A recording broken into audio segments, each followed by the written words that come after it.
What's going on, guys? So today we are going to attempt to crown the kings or queens of the scene. Who's the greatest scene band of all time? We're gonna find that out today. I'm gonna try to keep the energy up. It might get a little in detail, and I'm not one of those young guys out here on YouTube that's jumping around being all crazy. We're gonna get into that right now, but first I need you guys to do me a favor. Subscribe to this channel, turn the post notifications on, give this video a like, and drop a comment down below. Let me know what you think of the bracket, and if you disagree with me completely, I want to hear about it. Also, if you guys want to follow along and play on your own, I'm gonna drop a link down in the description. You'll be able to download the bracket and play along on your own. Fill it out, change it up, whatever you guys want to do. Alright guys, like any good tournament, we're gonna give people on the fringe a chance to get in the mix with this one. Let's start with our first four. The playing games, the potential spoilers, the people who didn't have a date to the prom. They came anyway. These are the most deserving of the undeserving. Are you ready for it? Okay, come on, I'll bring it. The first playing band is Cobra Starship. What got them in? They're fun. They did a song with Mac Miller. Snakes on a Plane is an absolute jam. Hot Mess was the party anthem of my senior year of college. Why are they playing? Well, they faded out pretty fast, and their breakout hit, Good Girls Go Bad, was infectious, but I think they took a big leap going straight pop, and the fans just didn't follow along with them. Sometimes I lie awake wondering if things could have been different. Then, maybe Cobra Starship wouldn't be facing Hot Rod Circuit in the first playing game. What got Hot Rod Circuit in? It's pretty simple for me. Irish Car Bomb is legitimately one of the greatest songs ever released in the genre. I saw these guys open for Newfound Glory in like 2002 or 2003, and that song, I remember walking away completely blown away by it, going home and Googling it. Why are they playing? Well, The Pharmacist got a little bit of love on MTV2, and they toured with the likes of like Dashboard Confessional and Saves the Day, Newfound Glory, Good Charlotte, Brand New,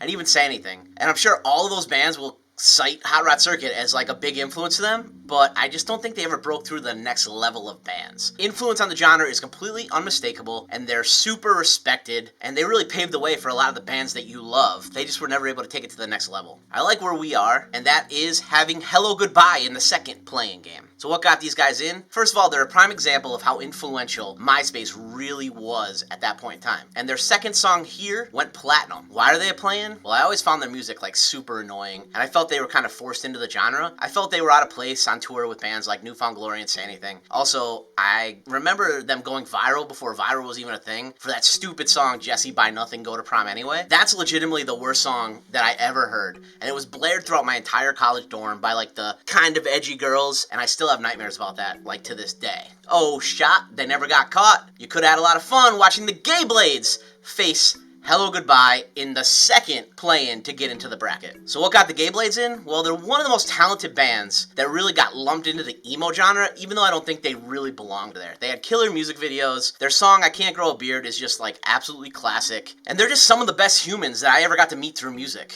Their song Oh Shot was in a Need for Speed game. I got a lot of love on MTVU too. I remember hearing it in the cafeteria when I was in college. So why are they playing? I think they, again, fell victim to an industry during a time frame where everybody was trying to push the emo and pop punk stuff, and they didn't really fit in there. But they did land a couple big tours with like Ace Ender and Personnel. Because I think I introduced James from the Gay Blades and Kenny from Personnel. I would rather see them like out right now, being a great indie, just fucking awesome rock band, and being on tour with somebody like Rainwolf. Though I seem cool, calm, and collected, I'm kind of shocked that Philly's own Modern Baseball is a 16 seed. I mean, I think they're by far the most talented band to come out of that early 2000s emo revival. Their album Sports was nearly perfect, and their follow-ups like You're Gonna Miss It All and Holy Ghost were also super solid albums. They even landed an opening spot with Brand New. They just kind of burned hard and fast, and I know that there was a member that was pretty open about mental health issues, and in 2007 they decided to take a hiatus, and we haven't really heard from them since. I think if they were still around, they would have surpassed a lot of their compatriots. Alright guys, so I got to give the one-liners, and the number 16 seed that's coming in next is Cute Is What We Aim For. What got Cute Is What We Aim For into the tournament? They had some jams like The Curse of Curves, which absolutely makes every emo night crowd go crazy when I play it. So I personally think their best song was The Fourth Drink Instinct. But I think most other people would cite There's a Class for This as their other hit song. Unfortunately, they had only 2 albums and then they kind of disappeared. They were a good band. I think they were just caught up in the Fueled by Ramen machine. And not every band that Fueled by Ramen had at that time could be the biggest band in the world. And there were a lot of big bands on Fueled by Ramen at that point. And I think they just kind of fell by the wayside with the heavy hitters getting more attention. And also, you know, it's been said before, but the lead singer looks a lot like an emo Ted Cruz. So there's also that. 1,000 times a day, I'm gonna tell you that it might be a little early, but the early November is going to take the board as the first number 15 seed. So these guys have been around forever, and I think they just dropped an album in September. Ever So Sweet is an absolutely gorgeous song, and Ace Enders is considered somewhat of a god among the scene crowd. My favorite song by them is 1,000 Times a Day, and that song was actually my wife and I's wedding song. So I'm definitely a big fan of these guys. Unfortunately, Ace is so talented that he just seems to be kind of all over the place. What are we getting today? The early November, I Can Make a Mess Like Nobody's Business, or Ace Enders and a million different people. Also, you know what? Their 3-disc album, The Mother, The Mechanic, and The Path, was part masterpiece, and it was part a bunch of filler songs that were just kind of there, and then there were a couple really great songs on there. But it did chart on number 31 on the Billboard, so I don't really know if I'm the proper authority for that. For the second number 15, we're heading to Latrobe, Pennsylvania, and 2 things come from Latrobe: Rolling Rock Beer and the Juliana Theory. They're both extremely underappreciated and kind of mediocre. Their major label debut, Love, sold like 100,000 copies and charted at number 5. They also toured with something corporate that never really made sense to me. They always seemed to be the band that towed the line between emo-driven rock and dick rock, and I could never really fully get into them, but I know some people enjoyed them. The next number 15 is kind of funny, you know, in a car crash start away. Boys Night Out. These guys were mixing screaming breakdowns and blast beats with pop-punk melodies and gang vocals years before A Day to Remember were, or 4 Years Strong. They have a wildly dedicated fan base, and their song, I Got Punched in the Face for Sticking My Nose in Other People's Business, isn't only a great song, it was years ahead of its time by featuring a wildly, ridiculously long band title that you'd see a bunch of bands on Fueled by Ramen popularize in the years to come. They were also on Ferret Records, which is pretty cool. Their cons, well, they just kind of went on a hiatus and never came back from it. They had the push, they were on the Nintendo Fusion Tour, which now is iconic with Fall Out Boy, The Starting Line, Motion City Soundtrack, and Panic at the Disco. They just never took that major leap and made it huge. Great band though, sinfully underrated. Oh, something tells me I'm never gonna live this down. Bringing the Easycore and the Beards, and at number 15 is 4 Years Strong. These dudes have staying power. They still put out new records, even in 2020, and not a lot of bands get a 19-year career. They had Pete Wentz's and Patrick Stump's sign-off, and they got signed to Decadence. They also released 2 records on Universal, and not a lot of Easycore bands could say that they got a push from a major like that. Unfortunately, they never really hit the level of A Day to Remember, and they kind of had the misfortune of putting out a few really good albums at the same time that Set Your Goals was putting out a couple really great albums, and that comparison always kind of hurt them. But they've had a great career. So I pretend I'm doing all that I can and hope someday you'll find it in your heart to understand why I put the Ataris as a number 14 seed. Blue Skies and Broken Hearts and So Long Astoria are absolute pop punk classics. Blue Skies is an absolute masterpiece. In This Diary and San Dimas High School Football Rules are absolute anthems of my entire high school career. The band has been and always will be overshadowed by their cover of Don Henley's Boys of Summer. Also, Chris Rowe is interesting to say best. They didn't need the viral moment a couple years ago where he launched a drum kit at his drummer on stage for no apparent reason. And I know that guy, and that's really shitty. You're not alone if you think that Sayasin is dreadfully underseated at number 14. Sayasin's vocalist, Anthony Green, is a god among men. They had huge opportunities by signing with Epitaph, and then with major record labels, Capitol and Virgin. You're Not Alone, Voices, and 7 Years are just straight emo classics. Anthony Green rejoined the band in 2016, and they put out a decent album. They had a shitload of lead singers, though, throughout the years. I mean, the lead singer Story of the Year even had to fill in for them, through an entire Warped Tour. And unfortunately, nobody can compare to Anthony Green as a lead singer. I don't know how you could find anybody better than that. I also think they were always kind of forced into the heavier radio rock side of the genre, and they toured with Avenged Sevenfold, Coheed and Cambria, Under Oath, Alexis on Fire, Norma Jean, The Devil Wears Prada, and bands like that. But they also managed to land a couple tours with Census Fail and Story of the Year, and I think had they stayed along those veins, you really might have seen them have a better chance of absolutely exploding and being legitimately one of the biggest bands to ever come out of the genre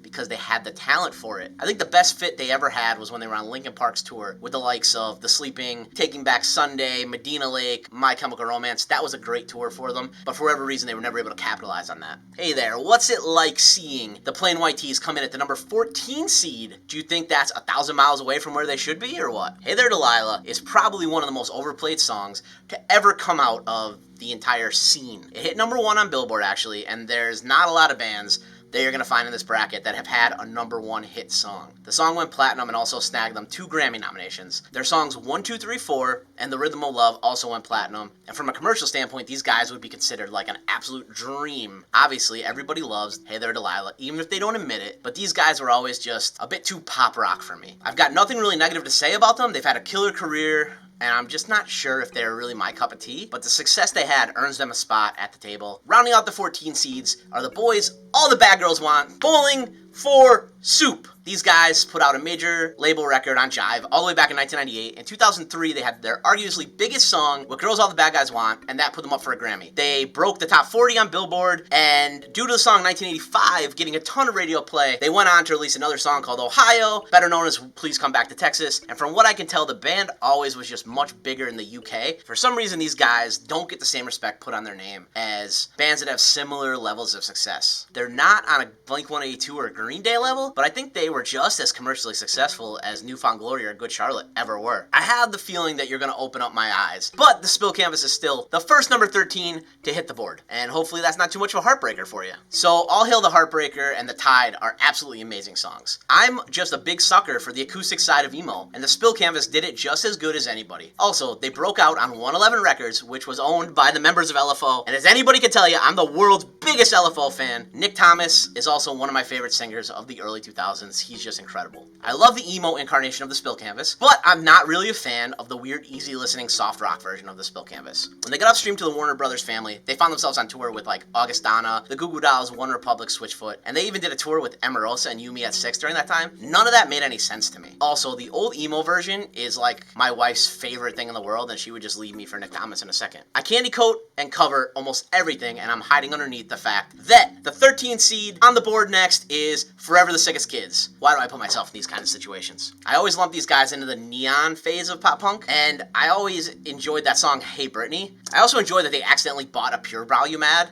on the front page, and that's kind of what got them signed to Universal Records. That's not really a bad $350 investment if you ask me. I actually enjoy their major label releases way better than anything they put out later when they ended up on Fearless. I think it's because their image never really caught on with the purest of the pop punk kids. Although I always enjoyed the band, I just thought the image was kind of contrived. To me, it was like pop punk music for middle school kids. But going back and listening to it now, it holds up against anything else that was released in that genre at that time. There was a loophole in my dreaming, so I got out of it. And I'm gonna name the most emo band in the world that would never consider themselves emo, a 13 seed. That's Bright Eyes. Simply stated, Conor Oberst is a genius. The guy released 3 albums in 2005 alone. He wrote When the President Talks to God, which is possibly one of my favorite protest songs ever. And he's got other jams out there like The Drunk Kids, The Catholic, and Bowl of Oranges, and they're all great. Bright Eyes, has toured with like Neil Young, Bruce Springsteen, R.E.M., which is really crazy to think about. And I don't know that any other band you'll find on this list has like that kind of crowning achievement and has reached crowds of that magnitude. Unfortunately, while Oberst has all of the pretentiousness and sadness to be the king of the emo sad boys, the band was never really part of the scene. They always paved their own road, and they were kind of secluded to the world of Saddle Creek Records and the non-mainstream, mainstream singing duets with the boss on tour type of deal. They're not the first 13 seed to be added to the board, but they're not the last either,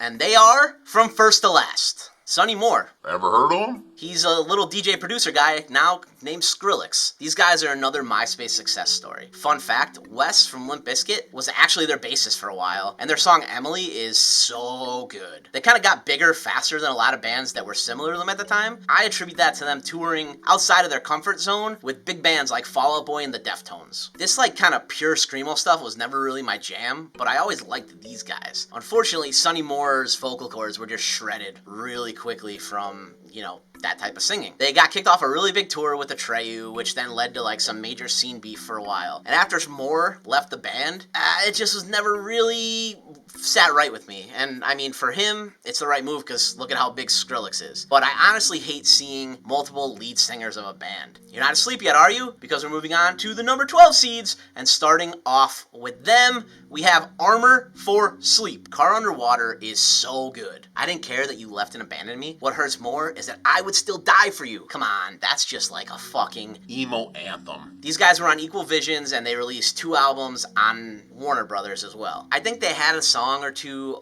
on a Transformers soundtrack as well, so they saw kind of mainstream pushes. But both of their major label releases were concept albums, which I remember people pushing as like atmospheric emo, and I always thought that was kind of dumb at the time, but then after seeing them live a few times, I totally got it, but it was just kind of always to me. I never got into the major label releases or the concept albums, but they did have great songs, and they were highly respected, and I just wish they put out more songs that were sing-along songs, like Car Underwater, because I think that the genre and the scene really lived off that, and bands lived or died by it. You know what I'm thinking? I'm thinking, and I have reasons to believe, that Silverstein deserved to be the next number 12 on the board in this tournament. The songs My Heroine and Smile in Your Sleep literally define a time period for me in music. These guys were just years ahead of the game when it came to bands that were similar to them. They're still going strong and releasing new music to this day. Just like a bunch of other bands, they got stuck in the long-term contract with Victory Records, and I think that really limited the resources that were available to them, and they weren't able to exploit the emerging scene that was exploding around them at the time. In the middle of the pack, this is Gabe Sapara's second chance at this tournament. That's with his New Jersey pop-punk band, Midtown. Drive-Thru Records ruled the world. Midtown seemed to be the opening band on every tour that came through town. I must have attended 10 concerts throughout my high school career that Midtown played. Because of their road dog mentality and their solid songs, I think that they really influenced that next wave of bands that would take over the world. But as a whole, they never really broke through to the next level. Cobra Starship was way more commercially successful than Midtown ever was. But Midtown kind of lives in this scene kid lore, and I'm not sure why. They were really good, but people talk about them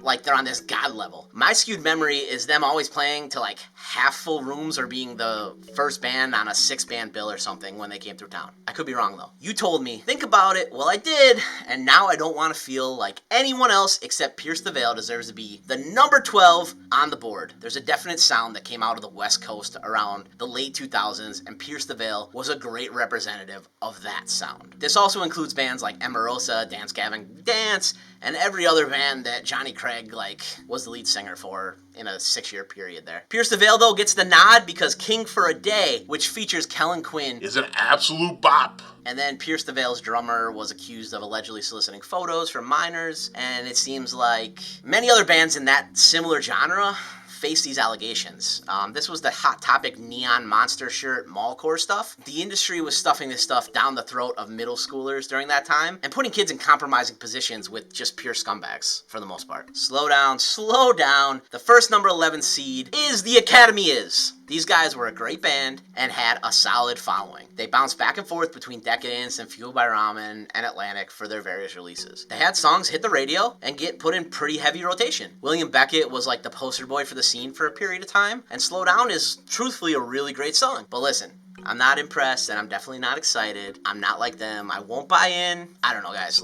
I just never really got into this band, probably because I'm a dude. Thought they were more geared towards the female demo and bringing in, the young girls, which makes sense and is a good business model. I remember not liking About a Girl when it hit the radio, but I think it would be, perfect in every teen movie ever made. And the next 11th seed on the board is the metalcore Screamo band Alisana. These guys were super influential in the metalcore and Screamo scene that they were part of. They kind of paved the way for bands like Motionless in White, Dance Gavin Dance, and A Skylit Drive, and their song The Thespian is, in my opinion, probably their best. I could just never really get into most of their stuff. There was too much belly screaming and not enough singing, and that wasn't really for me, but I can't deny the influence they had on the scene. The next band is Influential AF, and I think the seeding might be controversial, but they are AFI. AFI started as a straight-up hardcore band, so instant street cred for that. The band later evolved into a post-hardcore emo band. They kind of bounced around the Warner Brothers music group, and they made serious noise with The Art of Drowning when it hit number 17 on the Billboard charts in 2000. They followed that up with my favorite album by them, Sing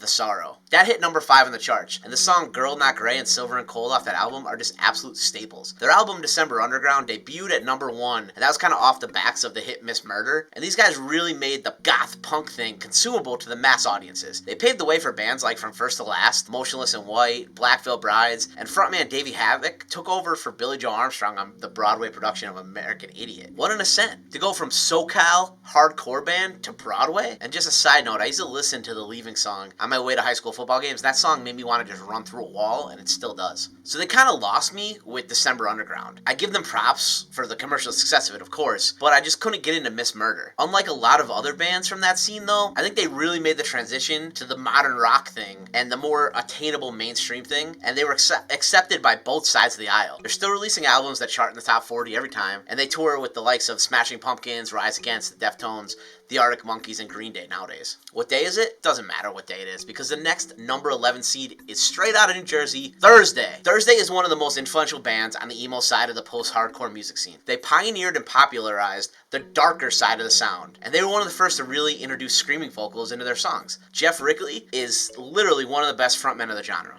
You can't make an emo soundtrack without including their song, Understanding a Car Crash. Unfortunately, the band signed a really shitty deal with Victory Records, and I think that kind of stalled their ascent. They were able to get out of it and sign with Island Def Jam a little bit later in their career, but it was at the extent of a $1.2 million buyout, which is a really big hole to dig yourself out of. Their name, though, holds a lot of weight in the genre, but it seems like the business side of their career just never really came together for them. Baby, you wouldn't last a minute on this bracket if Kyotos didn't come in as the first number 10 seed on the board. Craig Owen's vocal range is absolutely wild. As previously referenced, the song Baby You Wouldn't Last a Minute Got in the Creek is an absolute masterpiece. When I drop that song at an emo night, especially if our buddy Craig's with us, the crowd goes absolutely insane. Again, lead singer problems. Kyotos without Craig Owen's vocals just isn't really Kyotos, in my opinion. I think post-2009, this is when the band kind of stalled out, which is a shame, because this is also when that type of music really started to explode. And you saw bands that just weren't as good as Kyotos get a lot bigger than Kyotos. And that's unfortunate. Hey. I guess we'll figure it out. And by that, I'm referring to The Movie Life becoming the number 10 seed in the tournament. What do Take It Back Sunday, Bayside, Nightmare You, and I Am the Avalanche all have in common? Well, they feature members of the band The Movie Life. The Movie Life was the first band that I was introduced to that blended some melodic hardcore elements with pop punk. I love every single song that the band ever put out, but 40 Hour Train Back to Penn is by far their best album. They just released pop punk anthem after pop punk anthem. Hey, Jamestown, Face Her Kneecaps, and This Time Next Year are just absolute bangers. They just didn't last long enough. I wish there was more of a catalog to draw from. I think they were held back a bit by Drive-Thru Records. The band almost signed with Equal Visions early on, and it would have been interesting to see how long they lasted if they had signed to a label that truly invested in developing talent. We're moving right along. Don't go anywhere. Don't think about reinventing your exit from this video, because Under Oath is coming in as the next number 10 seed. Under Oath are the undisputed kings of Christian metalcore. These guys exploded, and then all of a sudden it seemed like every band with heavy elements was a Christian band. For a period of time around 2009, I just assumed every heavy band making a name for themselves was at least pretending to be Christian. And I was usually right. By that I mean most of them were pretending. The emo, screamo, metalcore Christian scene got really bloated and really oversaturated really quickly. Most of the bands sounded the same, but Under Oath always stood out. They received 3 Grammy nominations, their most recent coming just last year. Unfortunately, there was 10 years between albums for these guys. Also, I don't count any of the years where Aaron wasn't in the band as official Under Oath years. So they had a dead spot from really 2010 to 2015, if I'm not mistaken, and that kind of hurts them. If you guessed that Coheed and Cambria would come in as the last number 10 seed, well, good eye, sniper. Claudio is one of the most unique voices in all of music, but their time in the scene didn't really last that long. I feel like post In Keeping Secrets Silent Earth 3, with the Flavor House Atlantic and Blood Red Summer, the band moved towards more of a progressive rock influence. However, that album and those songs are just absolutely incredible. I don't know, I'm not really into the sci-fi aspect of the band though, and I couldn't ever bring myself to read all the books that Claudio writes to go along with the albums. It's just too much to keep up on. Like I said, I felt at least aesthetically and musically they moved towards the prog rock and eventually metal sound. They started touring with bands like Slipknot, Clutch, and Mastodon, and that's just kind of not my flavor. I feel like a hero for putting Boys Like Girls as a number 9 seed in this bracket. Products of a major label, these guys got a big push and a ton of radio play. The Great Escape, Love Drunk, and Hero Heroin were just absolute smash hits. The band had multiple songs chart on Billboard and actually stayed predominantly within the genre when they were touring, and they toured with bands like Good Charlotte, The Maine, Cobra Starship, Cute Is What We Aim For. They were Warped Tour staples as well, and they took a lot of up-and-coming bands out on tour with them, so they get credit for that. They also did stuff with Disney Channel and Nickelodeon, which exposed a lot of kids to them, and then by default to those other bands. This band always made me feel like what I assume hip-hop purists feel like when they listen to Vanilla Ice. They always just seem like culture vultures to me. They were a major label product, everything was super clean and super pop-driven, and they seemed like the Click 5 just prancing around in the scene. But I can't fault them for that. They burned fast, and they had 2 really good albums on Sony. They came out swinging from a South Philly basement, caked in stale beer and sweat, and they landed at number 9. The Wonder Years. The Wonder Years can do no wrong in my eyes. Their songs are well written, and the lyrics are second to none. The progression of this band from record to record is just absolutely great. They just keep getting better and better. And it seems like they've done it all on their own terms, which is cool. album. The song Cigarettes and Saints has personally just gotten me through a bunch of shit. When I play Came Out Swing at emo nights, like, people literally lose their minds, so I respect them for that too. Unfortunately, I just got in this band really late. Like, really, really late. I had a personal beef with them for about a decade. When they were fresh out on the touring scene, I booked them, and we had a little disagreement over them being really late to the gig, and then accidentally breaking a glass door on the way in. And I owned the venue, so I was pretty pissed off. I was young, I'm sure I was a cocky asshole, but I just never listened to them for many years. My loss. So before we get in too deep, I think we should bring Sum 41 on as the next number 9 seed. These guys are like those next level, first wave of radio pop punk bands that really took the world by storm in the late 90s and early 2000s. They were really just part of pop culture at the time. They were TRL bands. Sum 41 has Grammy nominations and is one of the top selling Canadian acts of all time. By the way, I was this many days old when I realized Sum 41 was a Canadian band. They also kind of had metal and hip hop elements to their music, which I always kind of dug. Every person worth their weight in salt knows at least Fat Lip and In Too Deep. They did, though, always seem like the big band, but they never really got as big as like Blink-182 or Green Day or even The Offspring. I don't think their material like the Hell Song gets the recognition that it truly deserves for whatever reason. It might be because they always kind of flirted with the alternative vibe, which is kind of what The Offspring did too, and I think that has always like separated them from this crowd. Until the Day I Die, I'll argue that Story of the Year belonged on this list as a number 9 seed. Their album, Page Avenue, was absolutely great. Until the Day I Die, Anthem of Our Dying Day, and Sidewalks are like legitimate hits. These dudes got tons of love from MTV, and the Warped Tour crowd really embraced them, and they had a great run. I actually think they still like tour once in a while, and they might put out albums still. I remember getting into them because this like non-scene girl that I was talking to at the time like played a couple songs of theirs for me. We went to a show, and I just kind of loved them. And I also had a really sick Story of the Year t-shirt. It's one of my favorites ever. I think everyone involved in this band really wanted to be more of a radio rock band and go mainstream. They definitely had more of an influence of post-grunge than they did punk. I think the goal was to be like more of an Evanescence, but they kind of got sucked into the Warped Tour fan base instead, and I think that struggled. Later in their career, they toured with bands like Flyleaf. How do I know that? Because I booked a tour of Flyleaf and Story of the Year, and I lost about $10,000 that night. No one came. Well, on that bright note, let's take a break. We'll unveil the 8 through 1 seeds in the second part of this video. Make sure you guys subscribe and turn on post notifications too, so you're alerted to part 2 when it comes out. What do you guys think of the seating so far? Drop a comment down below and let me know what you think. I've also included a link in the bio to a blank bracket that you guys can download and fill out however you want. Tweet them at me, @CavistonJoe on Twitter. This has been a long one. Thank you guys so much for watching. I'll see you on the other side of it, but one more time I want to remind you, hit that like button, hit the subscribe button, turn those post notifications on, and I will see you soon.